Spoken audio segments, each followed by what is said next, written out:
आज का जो अपना टॉपिक है वो है डॉक्ट्रिन ऑफ अल्ट्रा वायरस। तो first of all doctrine of ultra virus समझाने से पहले बेसिक चीज मैं आपको समझा देता हूँ। वो है जैसे कि मान लो कंपनी है और कंपनी के अंदर 3 डॉक्यूमेंट सबसे इंपॉर्टेंट होते हैं।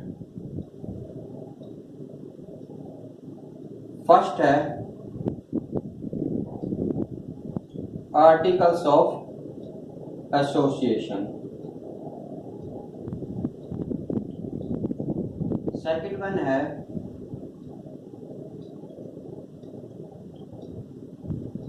मेमोरेंडम ऑफ एसोसिएशन और थर्ड वन है प्रोस्पेक्टस।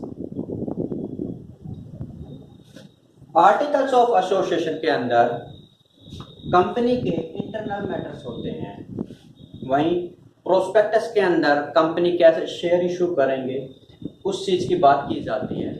वहीं मेमोरेंडम ऑफ एसोसिएशन के अंदर कंपनी अपने ऑब्जेक्ट को डिफाइन करती है कि कंपनी जो ओपन की गई है उसका पर्पस क्या है, वो क्या काम करेगी, तो वो मेमोरेंडम ऑफ एसोसिएशन के अंदर डिफाइन कर दिया जाता है। अब आते हैं हम अपने मेन टॉपिक पे, doctrine of ultra virus. Ultra vires का मतलब होता है कि बियॉन्ड द पावर, अपनी पावर से बाहर जाकर कोई एक्ट करना। जैसे कंपनी अपने मेमोरेंडम ऑफ एसोसिएशन के अंदर अपने ऑब्जेक्ट को डिफाइन कर देती है, अपने पर्पस को डिफाइन कर देती है, और कंपनी के जो मेंबर्स हैं वो ऑब्जेक्ट को फॉलो नहीं करते, पर्पस को फॉलो नहीं करते हैं और अपनी पावर का मिसयूज करके अपनी लिमिट को क्रॉस करके कोई एक्ट करते हैं। जो वो एक्ट करते हैं उस एक्ट को बोलते हैं ultra vires act. In this case के अंदर जब members of the company act करेंगे, अल्ट्रा वायरस एक्ट करेंगे, तो उस केस के अंदर कंपनी को लायबल नहीं ठहराया जाएगा। जो एक केस हुआ था सॉलोमन केस, उसके अंदर कंपनी को सेपरेट लीगल एंटिटी बोला गया था। यहां पर अल्ट्रा वायरस केस के अंदर सेपरेट लीगल एंटिटी जो केस हुआ था उसको कोर्ट इग्नोर कर देगी और कोर्ट चेक करेगी कि इस अल्ट्रा वायरस एक्ट के पीछे कौन लायबल है और उसको पनिश किया जाएगा। तो ये था अपना डॉक्ट्रिन ऑफ अल्ट्रा वायरस कि ऑब्जेक्ट के अंदर मेमोरेंडम ऑफ एसोसिएशन के जो ऑब्जेक्ट क्लाउज है उसके अंदर कंपनी की पावर लिमिट डिफाइन कर दी है, और अगर मेंबर्स अपनी पावर और लिमिट को क्रॉस करके कोई एक्ट करते हैं, that is the act is ultra vires act, और उस केस के अंदर कंपनी लायबल नहीं होगी। तो जो ये है कि डॉक्ट्रिन ऑफ अल्ट्रा वायरस, उसका पर्पस क्या है? तो जो फर्स्ट इसका पर्पस है कि प्रोटेक्ट द शेयर होल्डर, कि जो शेयर होल्डर जो शेयर ले रहे हैं, जो पैसे कंपनी को दे रहे हैं, तो उनको पता होना चाहिए कि उनके जो पैसे है वो कहां पर कंपनी यूज कर रही है। सेकंड जो पॉइंट है कि safe guard the interest of the creditors. Creditors कौन होते हैं? कि कंपनी जिनसे पैसे उधार लेती है, that is the creditors. Creditors के जो इंटरेस्ट होते हैं उनको भी सेफ्टी प्रोवाइड की जाए, इसलिए अल्ट्रा वायरस डॉक्ट्रिन का पर्पस ये है। इसके अंदर एक फेमस केस हुआ था अल्ट्रा वायरस के अंदर, वो था Ashbury railway carriage and iron company limited versus Riche. इस केस के अंदर जो कंपनी थी वो कैरीज बनाती थी, मतलब रेलवे के कैरीज डब्बे वगैरह बनाती थी, वो सेल कर सकती थी, लीज पे दे सकते थे, और मेल बनाना और जनरल कॉन्ट्रैक्ट कर सकते थे।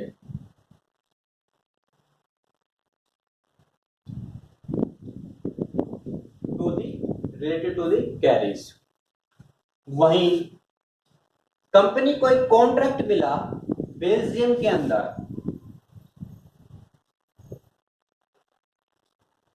To construct railway line. कि रेलवे लाइन बनानी थी बेल्जियम के अंदर। वहीं एक रिच एक पर्सन था जिसने फाइनेंस किया कंपनी को to make the railway line. वहीं कंपनी ने एक स्पेशल रेजोल्यूशन पास करके जो कॉन्ट्रैक्ट किया था रिची और कंपनी ने उसे ऑथराइज्ड कर दिया, लेकिन कुछ समय बाद कंपनी ने डिनाई कर दिया और कहा कि ये हमारे मेमोरेंडम ऑफ एसोसिएशन के अंदर नहीं मेंशन, ये ऑब्जेक्ट मेंशन नहीं है। तो रिचे ने शू फाइल कर दिया कंपनी के ऊपर कि जो उन्होंने लोन दिया है कंपनी को वो उसे वापस चाहिए। वहीं कोर्ट ने हेल्ड किया कि कंपनी यहां पर लायबल नहीं है, क्योंकि मेमोरेंडम ऑफ एसोसिएशन के अंदर कंपनी का जो ऑब्जेक्ट है वो सिर्फ कैरीज को बनाना, सेल करना या लीज पे था। जनरल कॉन्ट्रैक्ट वो कर सकती है कैरीज से रिलेटेड, लेकिन उसका जो काम रेलवे लाइन बिछाना ये इसका काम नहीं है, तो वहां पर कंपनी को लायबल नहीं ठहराया गया।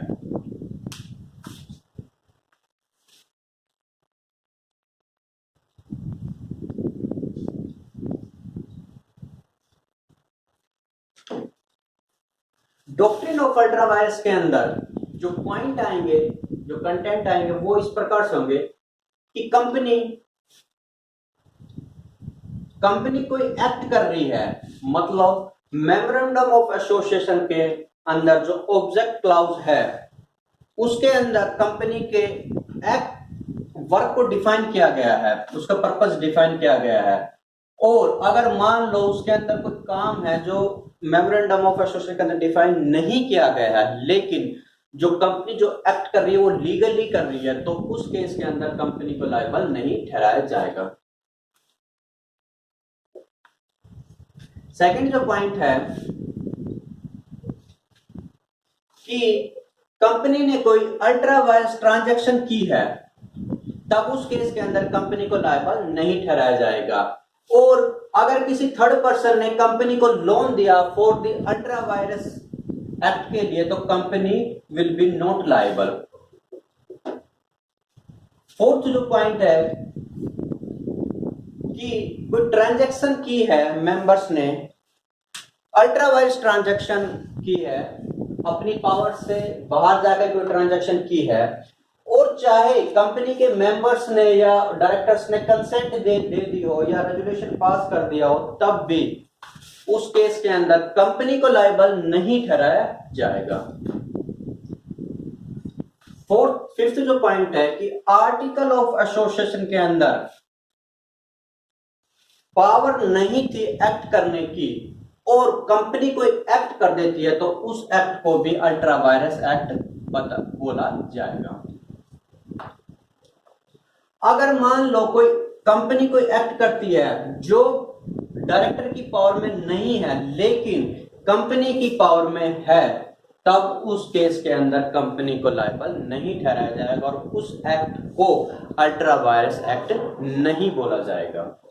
कंसिक्वेंसेस क्या होंगे, साइड इफेक्ट क्या होंगे अल्ट्रा वायरस एक्ट की वजह से, कि no one can sue on the company, कि कोई भी थर्ड पर्सन कंपनी के ऊपर शू नहीं कर सकता for the ultra vires act. First जो इसके अंदर पॉइंट है वो है इंजंक्शन। अगर मान लो कंपनी कोई एक्ट कर रही है जो कि अल्ट्रा वायरस है, तो थर्ड पर्सन को अगर मालूम है इस चीज के लिए, तो वो इंजंक्शन पास करा सकता है कोर्ट के द्वारा। वहीं जो सेकंड पॉइंट है breach of warranty, separate legal entity director breach take action, कि सेपरेट लीगल सॉलोमन केस के अंदर कंपनी और उसके मेंबर्स को सेपरेट बताया गया है कि सेपरेट लीगल एंटिटी है कंपनी, अपने मेंबर से अलग है, और डायरेक्टर अपनी ड्यूटी को कोई ब्रीच करते हैं तो उस केस के अंदर कंपनी डायरेक्टर के विरुद्ध एक्शन ले सकती है। अगर डायरेक्टर्स ऑफ द कंपनी अपनी जो ड्यूटी का मिसयूज करते हैं, अपनी पावर का मिसयूज करते हैं या मनी को अनऑथराइज्ड वे से ट्रांसफर करते हैं तो उस केस के अंदर डायरेक्टर को पर्सनल लायबल ठहराया जा सकता है, उस केस के अंदर कंपनी को लायबल नहीं ठहराया जाएगा। इसके अंदर एक केस हुआ था ए लक्ष्मण स्वामी मुदलियर वर्सेस LIC इंडिया 1963 का है। इस केस के अंदर एक कंपनी थी यूनाइटेड इंडिया लाइफ एश्योरेंस।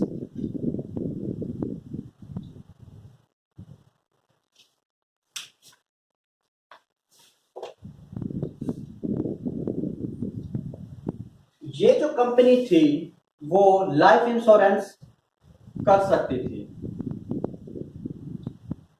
वहीं मेमोरेंडम ऑफ एसोसिएशन के अंदर जो ऑब्जेक्ट क्लॉज था उसके अंदर डिफाइन किया गया था कि जो डायरेक्टर्स हैं वो पैसे मनी दे सकते हैं चैरिटी के अंदर।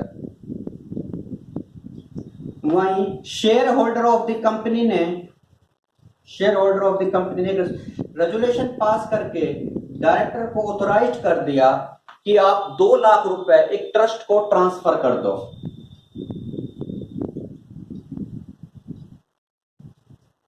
यहां पर जो ट्रस्ट थी वो रिसर्च कर रही थी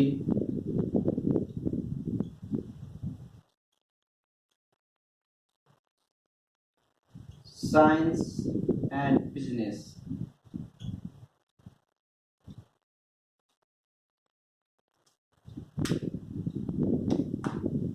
तब जो United India life insurance assurance company थी उसको टेक ओवर कर लिया LIC ने। वहीं LIC ने डायरेक्टर को कहा कि आप 2 लाख रुपए वापस करो, क्योंकि मेमोरेंडम ऑफ एसोसिएशन के अंदर जो ऑब्जेक्ट क्लॉज है उसके अंदर चैरिटी में दे सकते हैं, लेकिन जो ये ट्रस्ट थी वो रिसर्च का काम कर रही थी। कोर्ट ने हेल्ड किया कि director will be liable.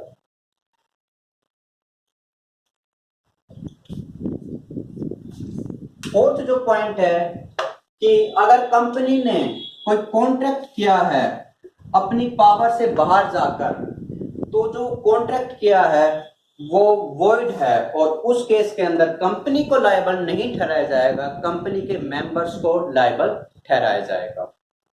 Fifth जो पॉइंट है कि कंपनी ने कोई प्रॉपर्टी एक्वायर की है for the ultra vires act के लिए, तो उस केस के अंदर भी कंपनी को लायबल नहीं ठहराया जाएगा, उसके मेंबर्स को लायबल ठहराया जाएगा। वहीं कंपनी ने पैसे उधार लिए है for the ultra vires act, तब उस केस के अंदर कंपनी को लायबल नहीं ठहराया जाएगा, उसके मेंबर्स को लायबल ठहराया जाएगा। सेवंथ जो पॉइंट है कि अगर कंपनी कोई टोट कमिट करती है अपने ऑब्जेक्ट क्लॉज के अंदर ही, तो उस केस के अंदर कंपनी को लायबल ठहराया जाएगा। वहीं अगर कंपनी ऑब्जेक्ट क्लॉज से बाहर जाकर कोई टोट कमिट करती है तो उस केस के अंदर कंपनी को लायबल नहीं ठहराया जाएगा, बल्कि उसके मेंबर्स को लायबल ठहराया जाएगा। तो ये था अपना एक पूरा topic doctrine of ultra vires का। Thank you.